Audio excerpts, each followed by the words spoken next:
আপনি বিএনপি আলাদার আলাপগুলো দেখেন। আমার আর ইলিয়াসের সোশ্যাল মিডিয়া ইউটিউব বন্ধ করে দিবে, হাদির কবর উড়াই দিবে, আমাদের ধরে নিয়ে গিয়ে বিচার করবে। যে সবচেয়ে ভদ্রভাবে কথা বলতেছে বিএনপি, সেও বলতেছে অনেক হয়েছে, এবার থামেন, দেশটারে শান্তি দেন, চুপ থাকেন। চুপ করানো হইতেছে সবচেয়ে ভদ্র অ্যাপ্রোচ তাদের।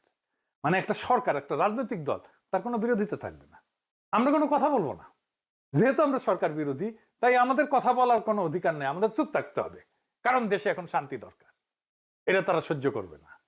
শেরপুরে মাওলানা রেজাউল করিমকে খুন করছিল না বিএনপি, আজকে ওই বিএনপির নেতা কর্মীরা ওই ঘটনায় জামাতের 122 জন সহ অজ্ঞাতনামা 300 থেকে 40 জনের নামে মামলা করেছে।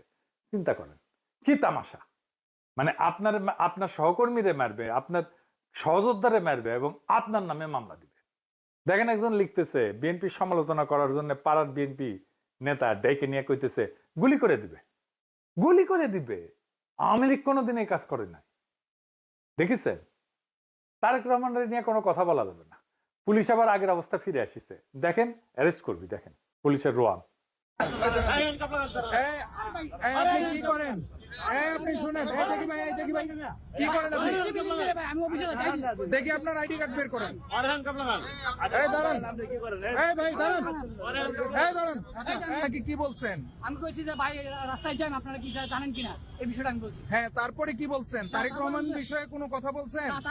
আমি যদি তারেক রহমান তাহলে আপনারা ইয়ে হতেন না, কেয়ার করতেন না। উনি প্রশ্ন করছে গাড়ি ঘোড়া কম চলতেছে কি জন্য, কম চলতেছে কি জন্য। আমাদের একজনে বলছে যে আমরা তো এরকম জানি না, আমাদের এরিয়া তো ক্রিকেট থানা, ক্রিকেট থানা এলাকা আমাদের এরিয়া। উনি প্রশ্ন করে যে আপনারা তাহলে কি করেন, কি করেন? এখন যদি তারেক রহমান মারা যায় তাহলে আপনারা যাবেন না, রেসপন্স করবেন না। আমার প্রশ্ন হইলো এখানে তারেক রহমান মারার প্রসঙ্গ কেন আসবে? এই কথা তার কেন আসবে? দেখেছেন? আর বিভিন্ন জায়গায় আওয়ামী লীগ অফিস খুলে বসতেছে, অফিস খুলতেছে, তাদের অফিস খুলে হইতেছে। বিএনপির লোকেরাও অফিস খুলতেছে, আওয়ামী লীগের লোকেরাও উৎসব করে অফিস খুলতেছে। মনে হয় আওয়ামী লীগ জিতেছে নির্বাচনে, আসলে তো আওয়ামী লীগ জিতেছে। তো এটা তো বিএনপি এবং আওয়ামী লীগের বিজয়। আমি কইছিলাম না, দেন না ভোট ধানের শীষে, ওটার পাছায় শোয়া আছে, ওটা যখন যাবে না টের পাবেন। দেখেছেন অবস্থা? এবার আসেন কয়টা রত্ন দেখি মন্ত্রিসভা।